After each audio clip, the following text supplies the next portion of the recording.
Alhamdulillah, alladhi allama bil qalam, allama al insana ma lam ya'lam. Wassalatu wassalamu ala ashrafil mursalin wa ala alihi wa ashabihi ajma'in, amma ba'd.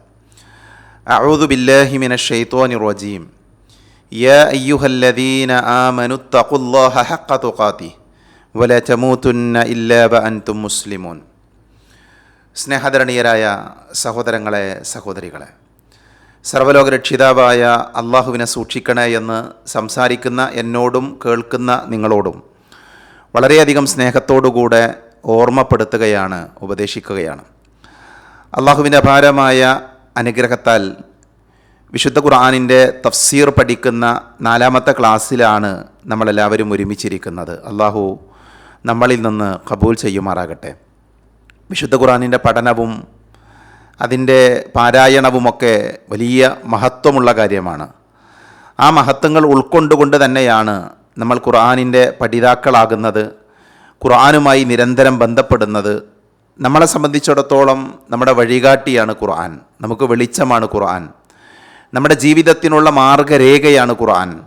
ആ ഖുർആനിനെ നെഞ്ചേറ്റുന്നവരായി, ആ ഖുർആനുമായി നിരന്തരം ബന്ധപ്പെടുന്നവരായി വിശ്വാസികളായ നമ്മൾ ഓരോരുത്തരും മാറേണ്ടതുണ്ട്. അള്ളാഹു അതിനുള്ള തൗഫീഖ് നമുക്കെല്ലാവർക്കും നൽകി നമ്മെ അനുഗ്രഹിക്കുമാറാകട്ടെ.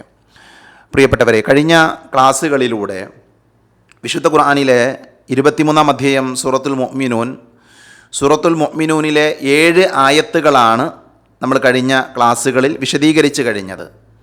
അല്ലാഹു സുബ്ഹാനഹു വ തആല ഖദ് അഫ്ലഹൽ മുഅ്മിനൂൻ എന്ന ആയത്ത് ആരംഭിച്ച്, അഥവാ തീർച്ചയായും സത്യവിശ്വാസികൾ വിജയം വരിച്ചിരിക്കുന്നു എന്ന് പറഞ്ഞ് അള്ളാഹു ആ വിജയിക്കുന്ന ആളുകളുടെ ഏതാനും ചില ഗുണങ്ങളാണ് എണ്ണി പറയുന്നത്, പഠിപ്പിക്കുന്നത്.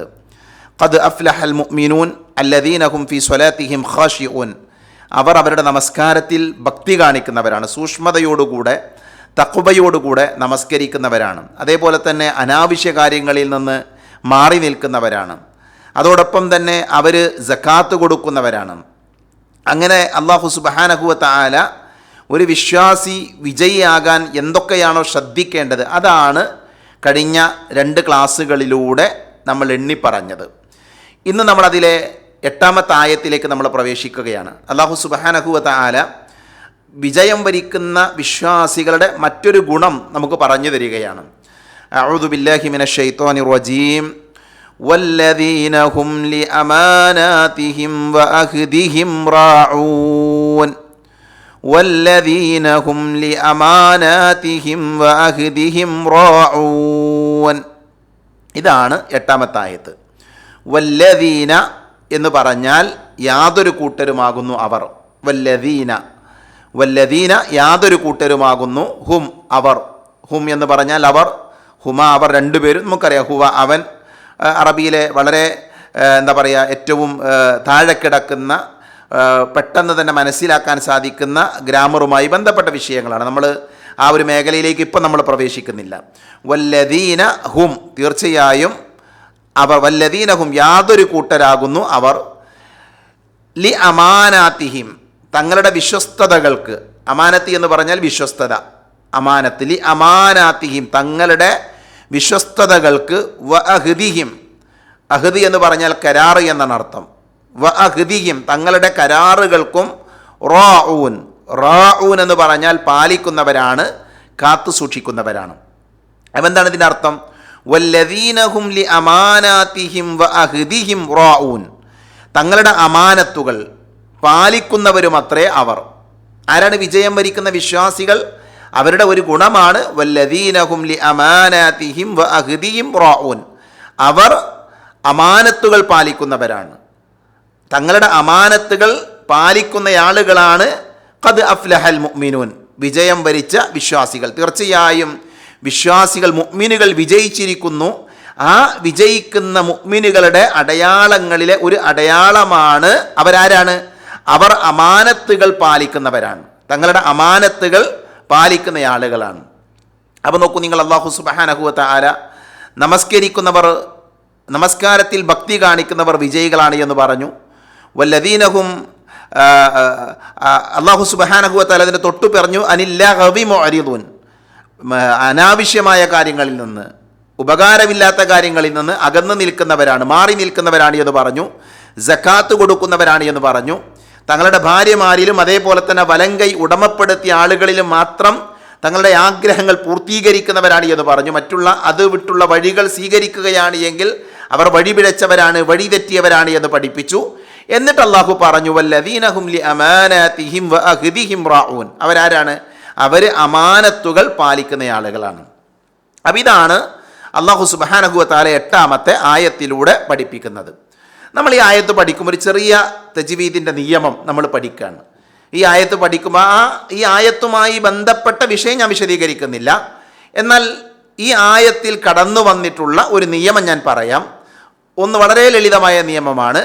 അൽ മദ്ദുൽ അസ്ലി എന്ന് പറയും. അൽ മദ്ദുൽ അസ്ലി. എന്താണ് മദ്ദുൽ അസ്ലി എന്ന് പറഞ്ഞാൽ? നാച്ചുറൽ മദ് എന്ന് വേണമെങ്കിൽ നമുക്ക് പറയാം. നാച്ചുറൽ മദ്. മദ്ദുൽ അസ്ലി എന്ന് പറഞ്ഞാൽ തജ്വീദിൽ യഥാർത്ഥത്തിൽ മദ്ദിൻ്റെ അക്ഷരങ്ങളുണ്ട്. ഹുറൂഫുൽ മദ് ഉണ്ട്. ഹുറൂഫുൽ മദ്, മദ്ദിൻ്റെ അക്ഷരങ്ങൾ. ആ അക്ഷരങ്ങൾ ഏതൊക്കെയാണ്? ഒന്ന് അലിഫാണ്, വാവാണ്, യാ ആണ്. ഇത് നമ്മൾ പഠിച്ചു വെക്കണം.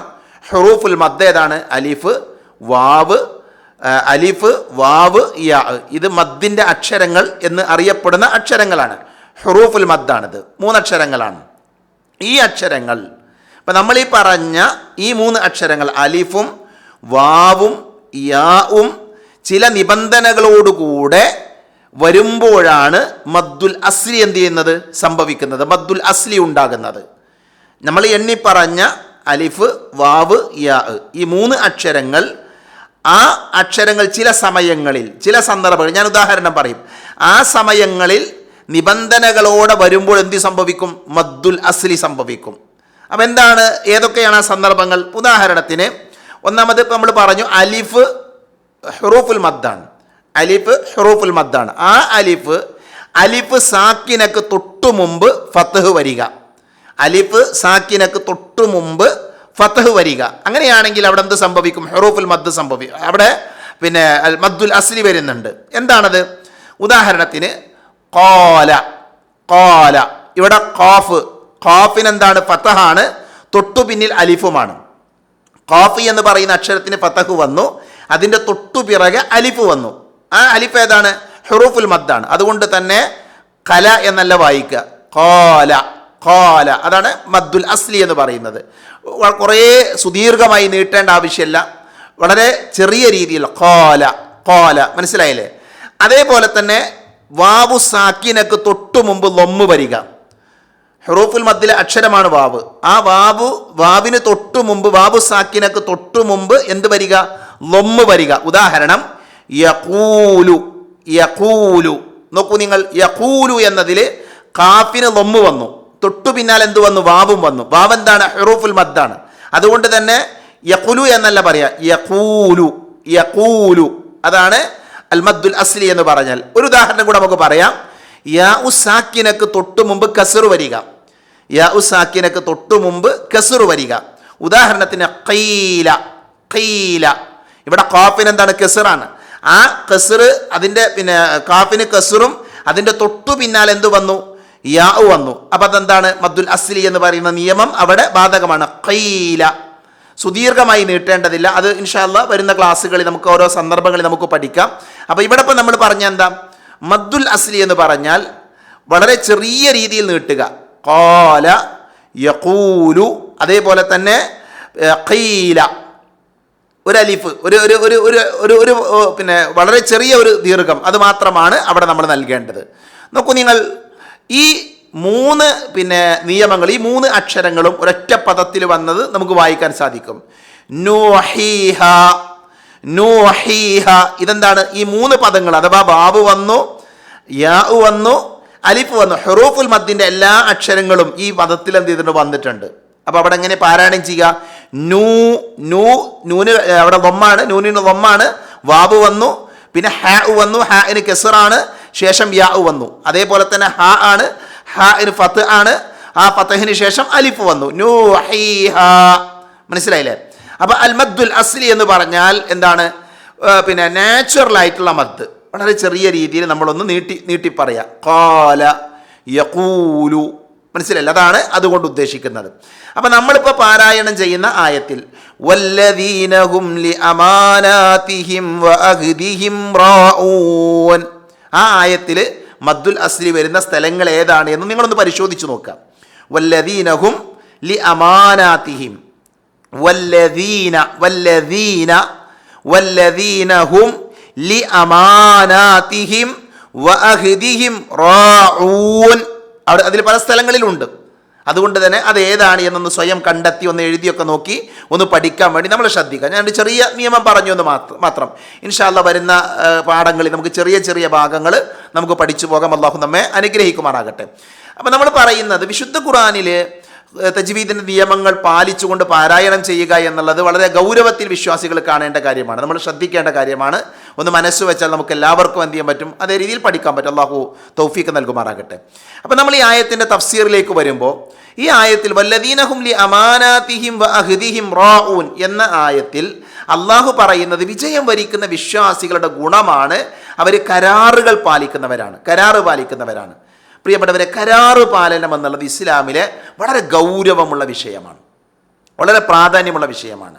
അതിനെ നിസ്സാരമായി കാണാൻ പാടില്ല. അള്ളാഹു പറഞ്ഞു അയ്യുഹല്ലദീന ആമനൂ ഔഫൂ ബിൽ ഉഖൂദ്, വിശുദ്ധ ഖുർആനിലെ 5-ാമത്തെ സൂറത്തുൽ മാഇദ 1-ാമത്തെ ആയത്താണ്. യാ അയ്യുഹല്ലദീന ആമനു, അല്ലയോ സത്യവിശ്വാസികളായ ആളുകളെ, നിങ്ങൾ കരാറുകൾ നിറവേറ്റുക. കരാറ് പറഞ്ഞാൽ കരാറ് പാലിക്കേണ്ടവരാണ് വിശ്വാസി. والموفون بأهدهم إذا آهدوا والصابرين في البأساء والضراء وحين البأس أولئك الذين صدقوا وأولئك هم المتقون. വിശുദ്ധ ഖുർആനിലെ സൂറത്തുൽ ബഖറയിലെ 177-ാമത്തെ ആയത്താണ്. ആ ആയത്തിൽ തന്നെ അല്ലാഹ് തുടക്കത്തിൽ തന്നെ പറയുന്ന വൽമൂഫൂന ബിഅഹ്ദിഹിം ഇദാ ആഹദു, കരാറിൽ ഏർപ്പെട്ടാൽ അത് നിറവേറ്റുകയും വിഷമതകളും ദുരിതങ്ങളും നേരിടുമ്പോഴും യുദ്ധരംഗത്തും ക്ഷമ കൈകൊള്ളുകയും ചെയ്തവരാരോ അവരാകുന്നു പുണ്യവാന്മാർ. പുണ്യരായ നല്ലവരായ മനുഷ്യന്മാരെ പരിചയപ്പെടുത്തുമ്പോൾ അള്ളാഹു പറയുന്നത് ആ നല്ലവരുടെ ഗുണമെന്താ, അവർ കരാറിൽ ഏർപ്പെട്ടാൽ അത് നിറവേറ്റും. അള്ളാഹു കൽപ്പിച്ചു നിങ്ങൾ എന്ത് ചെയ്യണം, ഔഫൂ ബിൽ ഉഖൂദ്, കരാറുകൾ നിങ്ങൾ നിറവേറ്റണമെന്ന് അള്ളാഹു പഠിപ്പിക്കും. വേറെയും ആയത്തുകളും ഹദീത്തുകളും ഈ വിഷയത്തിൽ നമുക്ക് ധാരാളം കാണാൻ സാധിക്കും. പ്രിയപ്പെട്ടവരെ, കരാറുകൾ എന്ന് പറയുമ്പോൾ ഇമാം ഇബ്നു കസീർ റഹ്മത്തുള്ളാഹി അലൈഹി പറഞ്ഞത് അള്ളാഹുവിനോടും മനുഷ്യരോടുമുള്ള എല്ലാത്തരം ബാധ്യതകളും അമാനത്താണ്.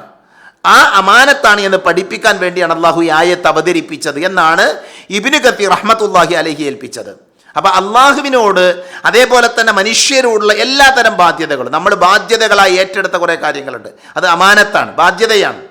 ആ ബാധ്യതകൾ നമ്മൾ എന്ത് ചെയ്യണം, പാലിക്കണം. ആരാധനാ കർമ്മങ്ങൾ അള്ളാഹു മനുഷ്യനെ ഏൽപ്പിച്ച വിശ്വസ്തതയാണ്, അമാനത്താണ്. അള്ളാഹു നമ്മളെ ഏൽപ്പിച്ച, അള്ളാഹുവിനോട് നമ്മൾ ഏറ്റെടുത്ത കരാറാണത്. നമ്മൾ ഏറ്റെടുത്ത കരാറാണ്. ഞങ്ങൾ നിസ്കരിച്ചോളാം, നോമ്പ് നോറ്റോളാം, സക്കാത്ത് കൊടുത്തോളാം, ഹജ്ജ് ചെയ്തോളാം. ഇതൊക്കെ ഒരു വിശ്വാസി ഏറ്റെടുത്ത അമാനത്താണ്, കരാറാണ്. അഷ്ഹദു അല്ലാ ഇലാഹ ഇല്ലല്ലാഹ് വ അഷ്ഹദു അന്ന മുഹമ്മദർ റസൂലുള്ളാഹി എന്ന കലിമ ഉച്ചരിക്കുന്നതിലൂടെ ധാരാളം കരാറുകൾ നമ്മൾ ഏറ്റെടുക്കുന്നുണ്ട്, ധാരാളം കരാറുകൾ. ആ കരാറുകൾ ആരുമായി ബന്ധപ്പെട്ടതാണ്? റബ്ബുമായി ബന്ധപ്പെട്ട കരാറാണ്. ഒരിക്കലും നമ്മൾ എന്ത് ചെയ്യാൻ പാടില്ല, തെറ്റിക്കാൻ പാടില്ല. അതിൽ നമ്മൾ അലംഭാവം കാണിക്കാൻ പാടില്ല. അതേപോലെ തന്നെ ജനങ്ങൾ പരസ്പരം ഏൽപ്പിക്കുന്ന ധനം, രഹസ്യങ്ങൾ, ഇതൊക്കെ എന്താണ്, ഈ അമാനത്താണ്. നമ്മളൊരാൾ പൈസ ഏൽപ്പിച്ചത് അമാനത്താണ്. നമ്മളൊരു ഒരു ഒരു സംവിധാനത്തിൻ്റെ, ഒരു സംഘടനയുടെ അല്ലെങ്കിൽ ഒരു സ്ഥാപനത്തിൻ്റെ നേതൃത്വത്തിൽ നമ്മൾ വന്നു. അതിൻ്റെ സാമ്പത്തിക വിഷയം കൈകാര്യം ചെയ്യാൻ നമ്മളെ ചുമതലപ്പെടുത്തിയാൽ അത് അമാനത്താണ്. അതേപോലെ തന്നെ ഒരു വലിയ സ്ഥാപനം, ആ വലിയ സ്ഥാപനത്തിൽ ഉദാഹരണത്തിന് നമ്മുടെ കേരളത്തിൽ ഇപ്പോൾ പുതിയ മന്ത്രിസഭ വന്നു, അവരുടെ സത്യപ്രതിജ്ഞയൊക്കെ നമ്മൾ കേട്ടിട്ടുണ്ട്. അപ്പോൾ സ്വാഭാവികമായും ഭരണരംഗത്ത് സൂക്ഷിക്കേണ്ട കുറേ രഹസ്യങ്ങളുണ്ട്, അത് അമാനത്താണ്. അതൊരിക്കലും എന്ത് ചെയ്യാൻ പാടില്ല, പുറത്തു പറയാൻ പാടില്ല. അവരുടെ സത്യപ്രതിജ്ഞയിലെ വാചകം തന്നെ ആ രഹസ്യങ്ങൾ സൂക്ഷിക്കുമെന്നാണ്. അത് പ്രത്യക്ഷമായും പരോക്ഷമായും അടുത്തവരോട്, അകലെയുള്ളവരോട്, ആരോടും എന്ത് ചെയ്യില്ല, പറഞ്ഞു കൊടുക്കില്ല എന്നൊക്കെ പറഞ്ഞുകൊണ്ടാണ് അവരെന്ത് ചെയ്യുന്നത്, സത്യപ്രതിജ്ഞ തന്നെ ചെയ്യുന്നത്. അത് തെറ്റിച്ചാൽ ആ സത്യപ്രതിജ്ഞ ലംഘനമാണ്. അപ്പോൾ നോക്കൂ നിങ്ങൾ, രഹസ്യങ്ങൾ സൂക്ഷിക്കണം, സമ്പത്ത് സൂക്ഷിക്കണം, അങ്ങനെയുള്ള അമാനത്തുകൾ എന്ത് ചെയ്യണം, പാലിക്കുക എന്നുള്ള. വിവാഹം ഒരു കരാറാണ്, മീസാഖൻ ഖലീദ, ദൃഢമായ കരാറ് എന്നാണ്.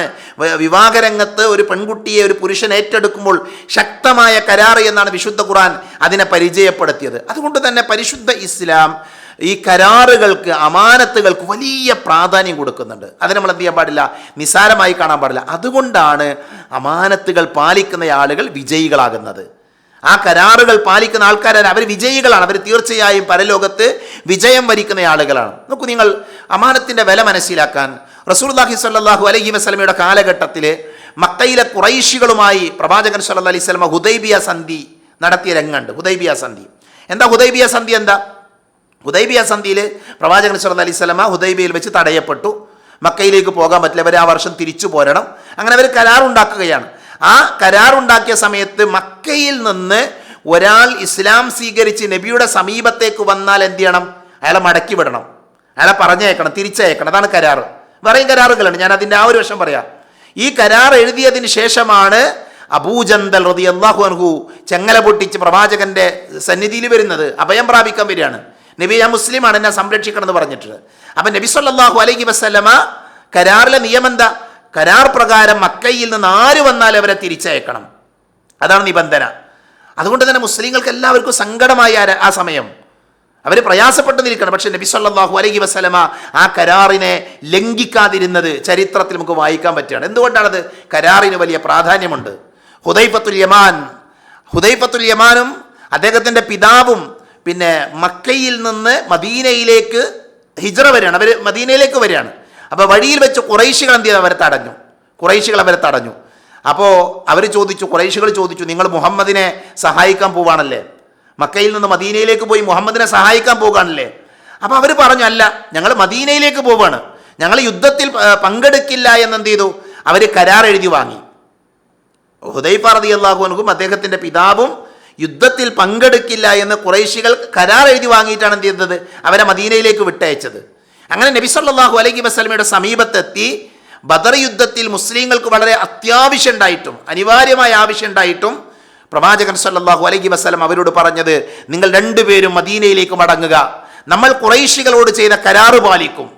നോക്കൂ, നിങ്ങൾ കരാറിന് എത്രമാത്രം പ്രാധാന്യമുണ്ട്. ബദറിൽ അവർക്ക് പങ്കെടുക്കൽ ആവശ്യമാണ്, വിശ്വാസികളുടെ എണ്ണം കുറവാണ്. എന്നിട്ടും പ്രവാചകൻ സല്ലല്ലാഹു അലൈഹി വസല്ലമ ആ ഖുറൈശികളുമായി അവരുണ്ടാക്കിയ കരാറ് പാലിക്കാനാണ് നബി സല്ലല്ലാഹു അലൈഹി വസല്ലമ അവരെ ഓർമ്മപ്പെടുത്തിയത് എന്ന് നമുക്ക് വായിക്കാൻ സാധിക്കും. അതുകൊണ്ട് തന്നെ കരാറിൻ്റെ പ്രാധാന്യം, അതിൻ്റെ ഗൗരവം ഈ രണ്ട് ചരിത്രങ്ങളിൽ നിന്ന് വളരെ കൃത്യമാണ്. തഫ്സീർ ത്വബരിയിൽ ഈ ആയത്തിൻ്റെ വിശദീകരണത്തിൽ അദ്ദേഹം പറയുന്നത്, വിശ്വാസികൾ തങ്ങൾക്ക് ഏൽപ്പിക്കപ്പെട്ട ബാധ്യതകളിൽ യാതൊരുവിധ ചതിയോ വഞ്ചനയോ കാണിക്കാതെ അവ പൂർണ്ണമായി നിർവഹിക്കുന്നവരാണ് എന്നാണ് ഈ ആയത്തിലൂടെ പഠിപ്പിക്കുന്നത്. അത് വിശ്വാസികളുടെ സ്വഭാവമാണ്. നബി സല്ലല്ലാഹു അലൈഹി വസല്ലം പറഞ്ഞു, ആയത്തുൽ മുനാഫിഖി സലാസുൻ, കപടവിശ്വാസികളുടെ അടയാളങ്ങൾ 3 എണ്ണമാണ്. ഇദാ ഹദ്ദസ കദിബ, സംസാരിച്ചാൽ കളവ് പറയും. വഇദാ വഅദ അഖ്ലഫ, വാഗ്ദത്തം ചെയ്താൽ, കരാറ് പറഞ്ഞാൽ ആ കരാർ എന്ത് ചെയ്യും? ആ കരാറിനെ ലംഘിക്കും. വഇദാ തുമിന ഖാന, വിശ്വസിച്ചേൽപ്പിക്കപ്പെട്ടാൽ വഞ്ചിക്കും. കരാറ് ചെയ്താൽ ലംഘിക്കും, വിശ്വസിച്ചേൽപ്പിച്ചാൽ എന്ത് ചെയ്യും? ചതിക്കും, വഞ്ചിക്കും. ഇത് ആരുടെ അടയാളമാണ്? കപടവിശ്വാസികളുടെ അടയാളമാണ്. ഇമാം ബുഖാരി ഉദ്ധരിക്കുന്ന ഹദീത്താണ്. മറ്റൊരു റിവായത്തിലുള്ളത് വഇദാ ഖാസമ ഫജറ, സംസാരിച്ചാൽ കളവ് പറയും, ഉടമ്പടി ചെയ്താൽ ലംഘിക്കും, തർക്കിച്ചാൽ നെറികേട് പറയും എന്നൊക്കെ നബി സല്ലല്ലാഹു അലൈഹി വസല്ലമ കപടവിശ്വാസികളുടെ അടയാളങ്ങളായി പഠിപ്പിച്ചിട്ടുണ്ട്. അപ്പം നോക്കൂ നിങ്ങൾ, അള്ളാഹു ഈ വിജയം വരിക്കുന്ന വിശ്വാസികളുടെ അടയാളമായി പഠിപ്പിക്കുന്ന എന്താ?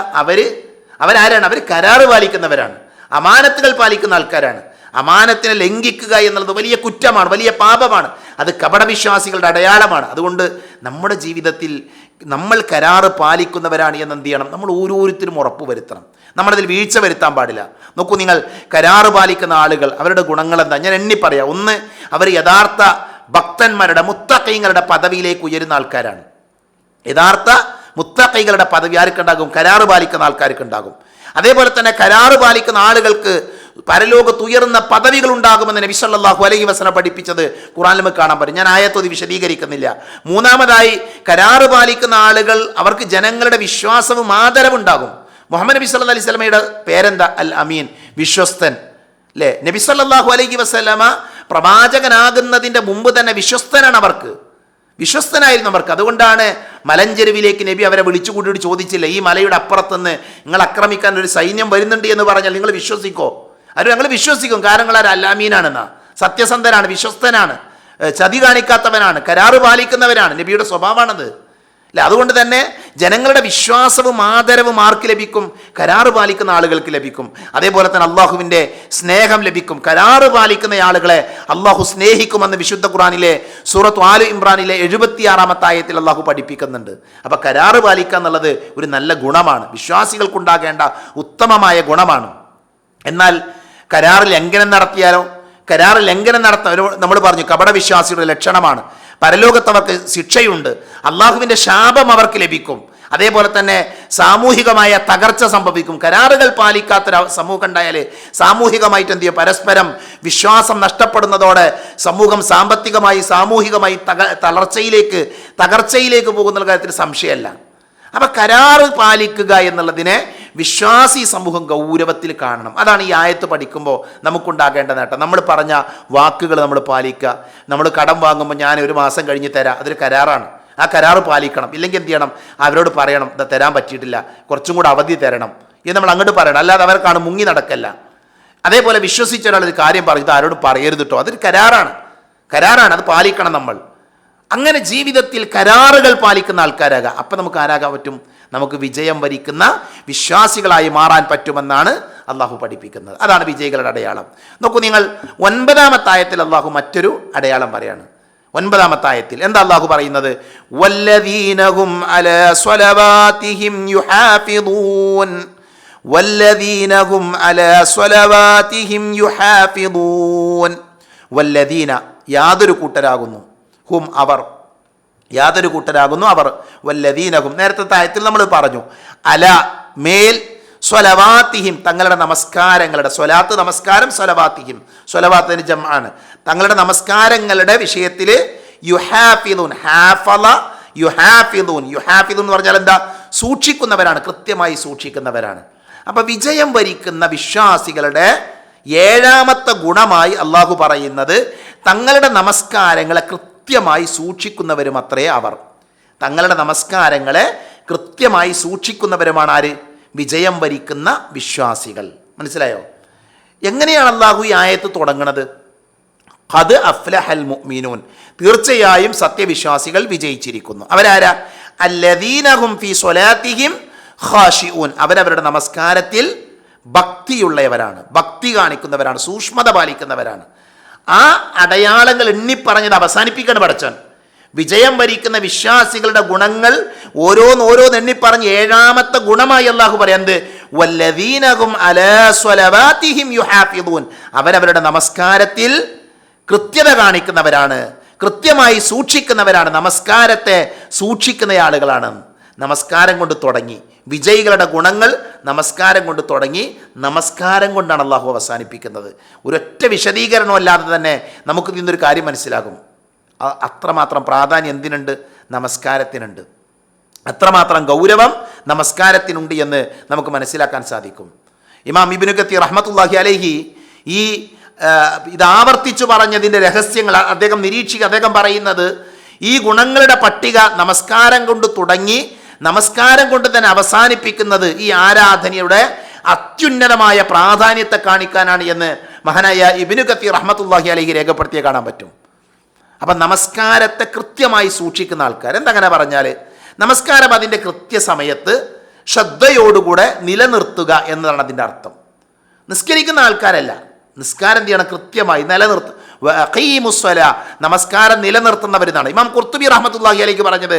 നമസ്കാരം നിലനിർത്തുക, ഈ കൃത്യമായി സൂക്ഷിക്കുക എന്ന് പറഞ്ഞാൽ നമസ്കാരത്തിൻ്റെ സമയങ്ങൾ പാലിക്കുക, വുളു ശരിയാകുക, റുക്കൂ ശരിയാകുക, സുജൂദ് ശരിയാകുക, അങ്ങനെ അതിൻ്റെ പൂർണ്ണ രൂപത്തിൽ നിർവഹിക്കുക.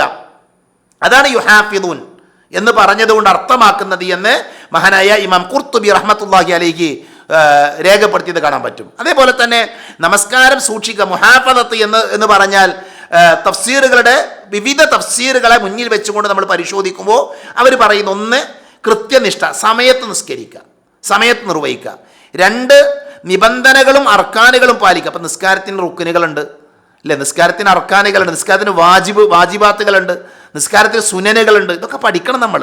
നമസ്കാരത്തിൻ്റെ ആദ്യം മുതൽ തക്ബീർ മുതൽ തസ്ലീം വരെയുള്ള കാര്യങ്ങളുണ്ട്. നിസ്കാരം സ്വീകാര്യമാകാനുള്ള ഷർത്തുകളുണ്ട്.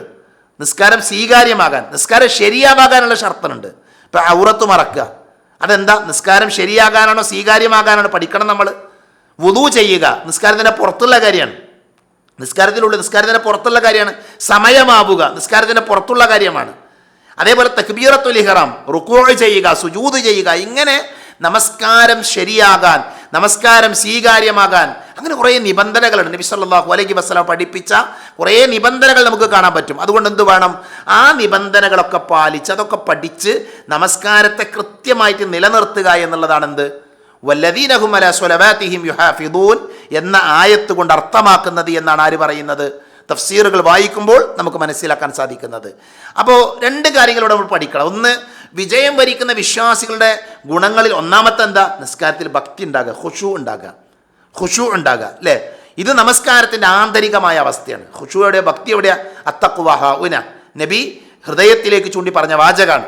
എന്നാൽ മുഹാഫളത്ത്, സൂക്ഷിക്കുക എന്ന് പറഞ്ഞാൽ അതിൻ്റെ ബാഹ്യമായ ഘടകമാണ്.